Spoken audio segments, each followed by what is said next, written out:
Yeah, gotta aim for the top like, hold up. Yeah, I can never doubt myself, I know better. All of you critics be acting like you know better. Blowing the smoke, but I know when the dust settles that I'm in my element. It's evident that there's levels to the game.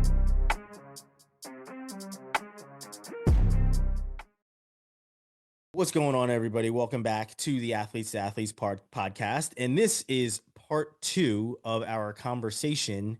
We just ended part one. We discussed how the DOJ and the Department of Education has stepped in on the House versus NCAA settlement. And now we're going to move on to part number two, where it discusses offsetting the cost of a lot of the things that we just discussed. So, revenue sharing is basically the hot topic that has been going on for a very long time since this House versus NCAA case was brought and since this settlement has now been brought to light. As we said in the first portion, there's a couple more hurdles that the DOJ is throwing into all of these things. However, it does not stop a lot of the different powers that be from throwing their hat into the ring of wanting a piece of the pie, or at least trying to offset how the pieces of the pie are going to be divvied up. And probably the most intriguing for me is it was a video that we had seen on Instagram. I think that I shared, and then started kind of digging into the rabbit hole of these things. But offsetting the cost of these things is potential of college sports ownership. And despite how you feel about it, it is a topic that is currently being discussed. And my initial thoughts of it were, if that happens, we might as well just pull these certain sports, mostly probably football and basketball, pull them away from the collegiate umbrella, and at least when it comes to the athletics part of it, and put them onto kind of their own revenue sheet, right? Because if we're going to start to talk about how private equity firms want to kind of throw their hat in the ring and start to buy into college sports, it's going to change things a lot, right? And an article that I read from CNBC, titled "Private Equity Looks to Buy into College Sports," and this came out in December of 2024, so just a little while back. I think we're about a month away from when this came out. It discusses exactly what we're looking at, right? And it discusses how the Power Four conferences generate 75% of the athletic revenue in those schools. And, that is the ACC, the Big Ten, the Big 12, the SEC, how much revenue they are generating for their schools. And, part of our conversation in our last episode, we discussed how the budgeting system has worked. And we use Texas Tech as kind of the rubric, because they shared a lot of their future budgeting of what they want to do. And as I said, 75%, roughly 75% of the revenue is brought in by these big name sports, by football. So that's what Texas Tech wants to do, with taking that revenue and pushing it into the sports that are generating it. But it's unfortunately not going to really work that way, as we discussed with Title IX coming into play. Now, in order to offset these things, it does look like private equity is potentially going to look at kind of throwing their hat in the ring. And, before we kind of dive too deeply into the details, Reid, what are your thoughts on private equity, or at least having some sort of sports ownership teams or sports ownership groups come into play in college sports? Oh, I hate it. I hate it so much. I hate it so much. And I'll admit, like a lot of that has to do with my own personal mindset and philosophy on college sports, right? I think it's Hmm. it's the the myth is still alive for me in my mind of like it's sort of this last like great frontier of like highly elite athletics, still that era of amateurism, quote unquote, now at this point, in certain aspects that exist in there. But I think like I don't know, man. To me, like college is just such a like it's this last like it feels like this last kind of like untouched fan base that exists in there. Mm-hmm. Like it just, I don't know, the brands themselves are strong. It's this connection to cities, to regions, to states. It's an avenue of higher learning. It develops, kids and adults. And I just, to me, getting private equity involved on the athletics piece is athletics is such a core component of the culture for so many people when it comes to the college experience. And I just having a select number of individuals who's, I mean, let's be honest, like you don't go into private equity to like have a good time and do the greater good. Like you do it to make money. So like all I can see is, the typical consultor mindset coming in and being like, all right, we need to come in here, slash the fat, a la non-revenue generating sports. So dump all that, pump whatever we can into this thing, spend money on, I would imagine, football and basketball for most things. If it makes money, we'll continue to aggressively move in that direction. If it doesn't make money, we'll dump it. And now we've essentially pump and dumped, a historic century-old program that exists in this space. We've left a region of, community of people that rely on this sport or this school or, have an attachment to that. Like, to me, it's giving so much consolidated power to one group whose goal is not to sort of, in my mind, invest and sustain a higher education institution. It's to Mm-hmm. pull as much money as possible out of there, having no regard for what else they slash and affect within the school itself, and then ditch it immediately if it doesn't work out or doesn't pay off. Like that, I'm okay if you want to do that with like businesses, small groups, entrepreneurs. That people go into that knowing that's the name of the game. They agree to that social contract when they get into that space. I'm gonna go for equity. I'm going to go for investment, whatever it might be. If it works out, great. If it doesn't, I knew what I was getting into. I don't feel like schools that have been around since the 1800s, 1900s, that are staples of American society, staples of higher education. I don't, I personally just don't like that you've got these consolidated groups of investors coming in and potentially ruffling the feathers on that. That to me just feels it feels wrong, I guess, is the best way for me to put it. Yeah. And to quote some things from this article, as I said, the article will be included in the summary section, so you guys can go and read this yourselves. But one of the quotes from Greg Carey, and I'll tell you who Greg Carey is at the end of this quote. He says, as a business, college sports, particularly football, is performing well and continuing to grow, which is why investors are looking at the asset class. Greg Carey is the global co-head of sports franchise in investment banking at Goldman Sachs. So it tells you who is particularly looking at college sports as the next big business, right? And also said in this article is, there's also the belief that business acumen from outside investors could drive profits even higher. And that's the thing where it's the reason profits need to be higher is because now they have to cut the workers into it. That's the thing about all of this is the workers being the athletes, the people that are, the reason people are coming to watch the games are the athletes. And now they have to be cut into a piece of the pie. So the pie is now being cut even more. So in order to offset those costs, they want to bring in people with business acumen to say, okay, this 22%, which if the DOJ has their way, will possibly be higher. But this 22% we already know has to go to the athletes. The rest of this has to go to us, right? We have to figure out how this is going to work, right? The other 78% of this, we need to figure out how to make this part grow. If we can make this part of the pie grow, that 22% will feel like a drop, like a rock dropping in the ocean.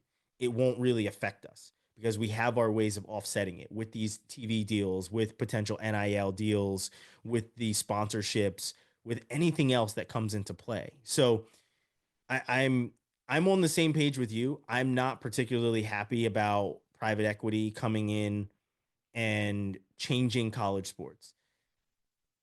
And it tells you that these institutions aren't being looked at as institutions of higher learning anymore.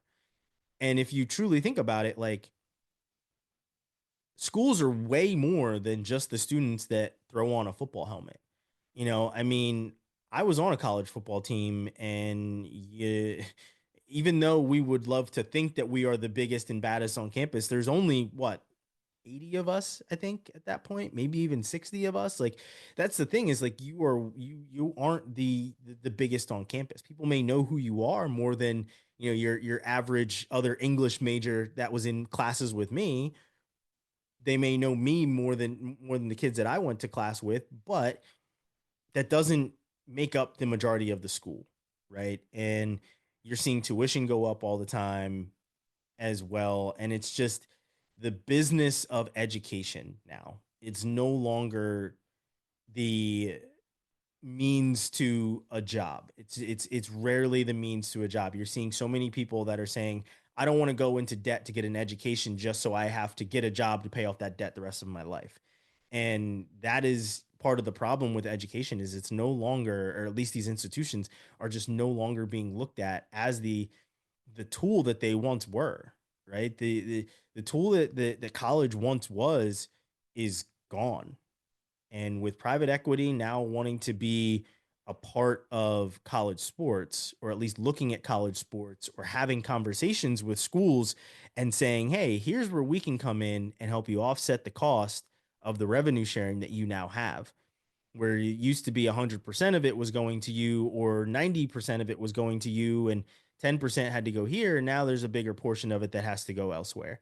And private equity is like I said, coming in and saying, hey, we can help. And if you give us a little piece of this pie, we can make sure that the pie is a little bit bigger on your end too. And that's also going to change a lot of things with coaching.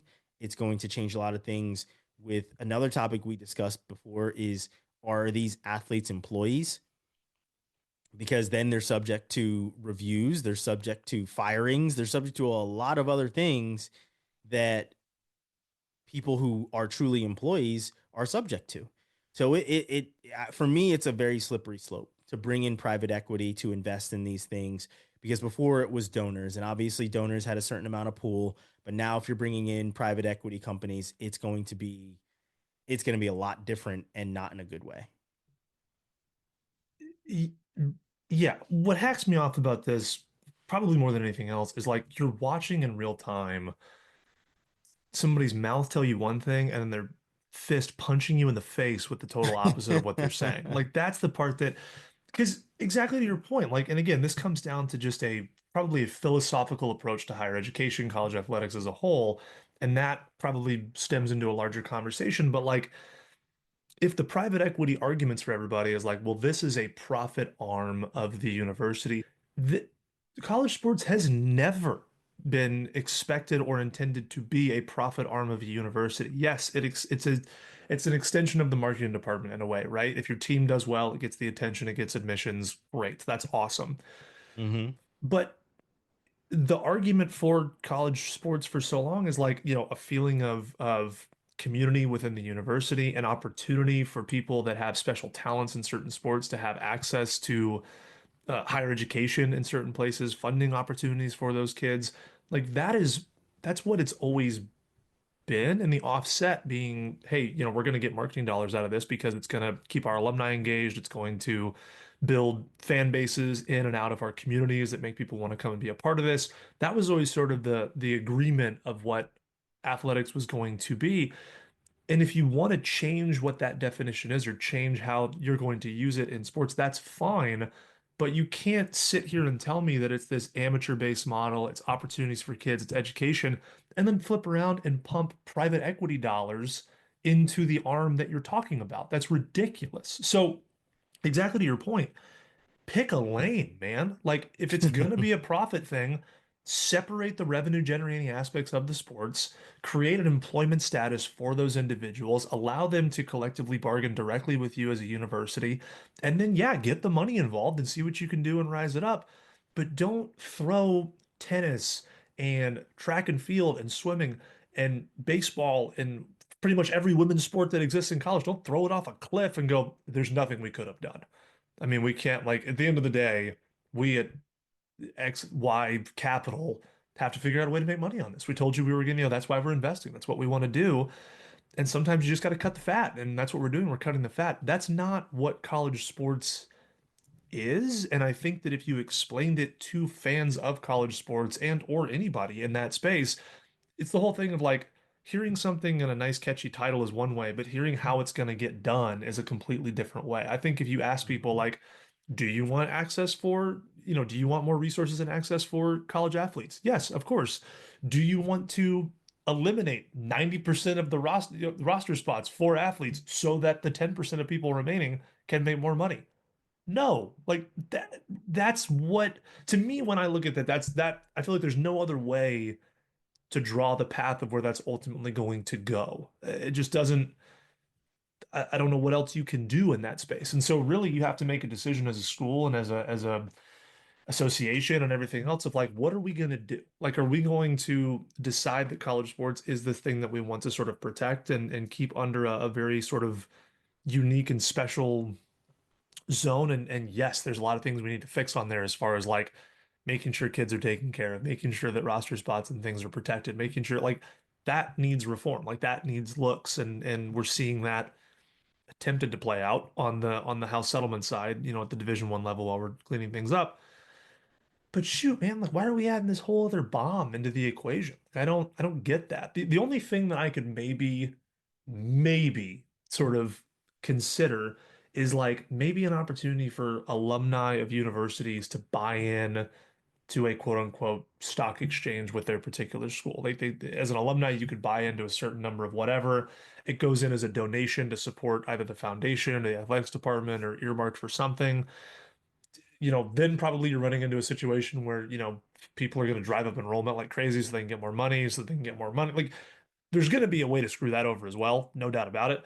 But that's at least something where at least you have buy-in from people that are a part of the university. They care about the long-term well-being of the university and the athletics department, and the decisions being made would be done in mass with people that have that outlook in mind. They don't want, I'm just staring at Clemson's logo right now. Like it wouldn't be an outside source draining Clemson's resources to make their football team good. And if it works out, they make money. And if it doesn't, Clemson's athletic department is screwed. It would be people from Clemson who care about Clemson, that want the long-term success of Clemson, making decisions and putting money into places where they think it would help the school grow as a whole, because the reputation of the school is what maintains the reputation of their degree. If that thing gets diminished, then they're diminished, right? So I mean, so maybe there's a world where you have a buy-in on that, but I mean, I hate it so much. I hate it so much. The outside private equity, that's the one. I Yeah, can't I can't find a way where I like it. I know, and to even to kind of piggyback off that, there's a quote from somebody else in this article that I'll let you know who says it at the end to kind of drive the point of why this is important. But he says there's a big opportunity to drive EBITDA. EBITDA be earnings before interest, tax, depreciation, and amortization. So to drive that higher in college sports, because there are easy ways to maintain quality while reducing expenses. And that was said by Erwin Kishner, a partner at a corporate department of Herrick Feinstein and co-chair of its sports law group. So, I mean, I understand the arguments, right? Where, especially looking at that quote, they're saying, well, there's a lot of things that we can cut in order to drive, our income even higher. There's a lot of things. There's a lot of fat that needs to be that can be trimmed, right? And that means that people are going to lose jobs for one. I can remember when I went on a trip to UNC. I was doing a coverage there, and they have there's some schools that are fortunate enough to have multiple weight rooms. Most of them do, but some of them that have multiple weight rooms, one weight room is for Olympic sports only. And we're in the Olympic sports weight room. And above the Olympic sports weight room on the second floor are academic advisors and just like more like advisory offices and things like that that are on that second floor. And that second floor was just lined with offices, like both back and forth on the hallways. Every single one of those offices, at least what I was told, were for were for advisors of the football team. And it was probably like 25 offices, maybe even more than that, that if I can remember correctly.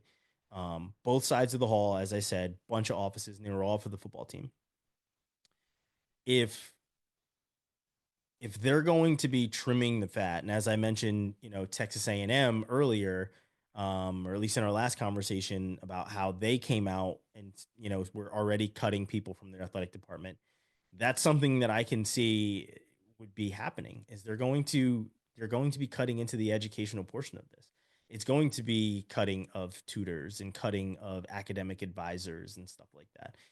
The infrastructure is what's going to be chipped away at, so that they're going to say, what's the smallest amount of infrastructure that we need? How many of these different advisors can take on, instead of them taking on 5 students, can take on 10 or 15? That way, we'll be able to pay them more because there's less of them, so their salaries can go up, but their workload goes up, and their bandwidth also becomes lesser for these athletes. And when, like I said, when I read quotes like that about cutting expenses or keeping things at the status quo, right? Reducing expenses, while maintaining or driving the income higher. It's things like that that I'm thinking of, where it is the infrastructure of these athletic departments that is truly going to suffer. And like I said, I've been around athletic departments that had an abundance of resources and others that don't, right? And they are on the Division 1 level. So when we are talking about private equity firms coming in and joining the party, essentially, when it comes to college sports, remember, we're only talking about a handful of schools, right? Like, maybe not a handful, but we're only talking about a very small portion, the 1% of schools that are going to have private equity make any sort of investment, because those are the ones that are making money. So it's not going to affect a lot, but it's going to have a big splash, in my opinion, because if it's affecting one school on the finances that they now have, it's going to affect all schools. The only offsetting thing that I can truly think about is the roster caps, and how they can no longer have a certain amount of players. They have to make cuts, and how it may have some sort of trickle down effect to the Division 2, Division 3 level of athletes that cannot make a team at the Division 1 level and say, I'll go here for a scholarship to play the Division 2 level and have as good of a athletic experience as I possibly can. And who knows, if I play well, maybe I do get some sort of attention from the NFL. I mean, I'm paying attention to the Senior Bowl right now, and a big clip that's going around is a Division 3 O lineman completely stonewalling a Georgia defensive lineman, and the caption said, if it doesn't matter about division, if you can play, they'll find you, which isn't always true, but you're seeing that at play, where you're going to probably see more people that are that have that sort of athletic caliber that aren't going Division 1 anymore because they can't. And if private equity comes in and a certain amount of money is only going to a certain amount of people, it's going to change those things. And my hope is that athletes who can't get into their favorite Division 1 school don't just give up on it and they say, okay, I'm going to go Division 2, or Division 3 or NAIA, or maybe I'll do a year JUCO and try to transfer, whatever else, because we've seen the numbers on the amount of high school student athletes that play at the next level. It is very slim. It is not a lot. It is not a lot of players. And I can't even think of one sport on that list that I saw was above 25% of athletes that go on from the high school ranks and play on the college ranks at any level, right? So my hope is that those numbers don't diminish because there's going to be less, and I put that in quotes, less opportunity on the Division 1 level with these roster caps and having more money being pushed into the 1% of these schools. So again, I'm optimistic. I'm like you, and I don't like the private equity portion of this. I think it's not going to make things any better, um, because it's going to essentially turn college sports uh, into businesses. And even though we know that they're businesses now, they're going to become even more if things like this go on and things like this start to happen, of private equity investing in the USCs or the Penn States or the Oregons, or or whatever else. So we'll certainly see what happens, but yeah, I'm with you. I'm against it, and I turn it over to you for any final thoughts, Reid.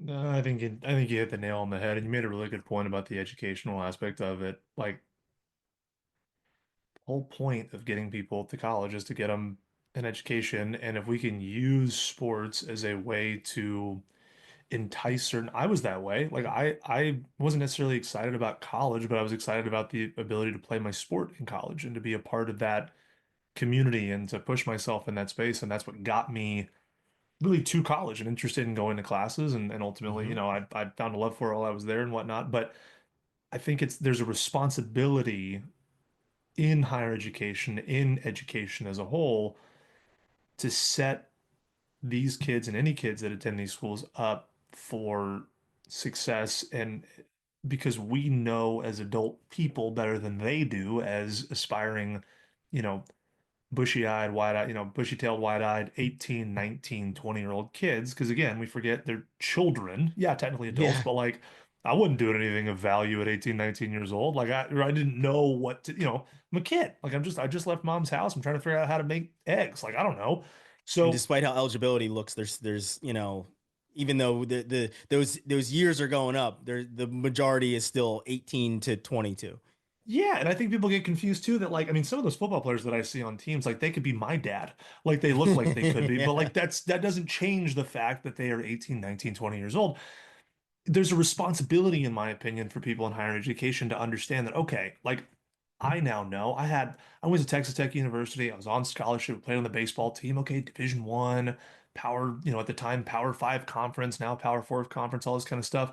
There's not a human being alive right now that cares about what I did as a pitcher at Texas Tech University in the sense of it does not affect my livelihood. It does not affect the community that I have. It does not affect my salary. It does not affect, I mean, possibly tangentially in the sense that I'm in the sports space now. I found a passion for that and I've met people in the space. But all that is to say, like, that is a great opportunity and a great support for what I did in college, and a great experience. But we all know that for the vast majority of kids, and that's not going to be your end result. So to have private equity or sort of this outside source come in that doesn't come from higher education, that doesn't have the same philosophy and mindset on what college is supposed to be, sees it as a plus and a minus on their profit and loss sheet.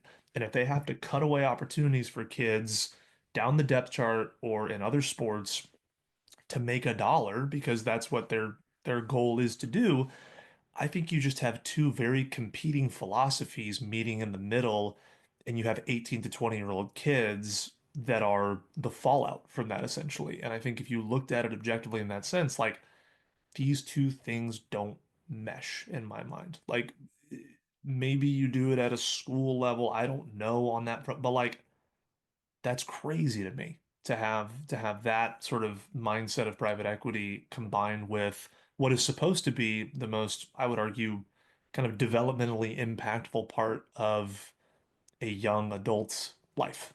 Like that ethically seems wild to me that we would open up that can of worms for people. So that is my closing thoughts, I guess you could say, on all of this. Those two things don't Yeah. vibe in my mind.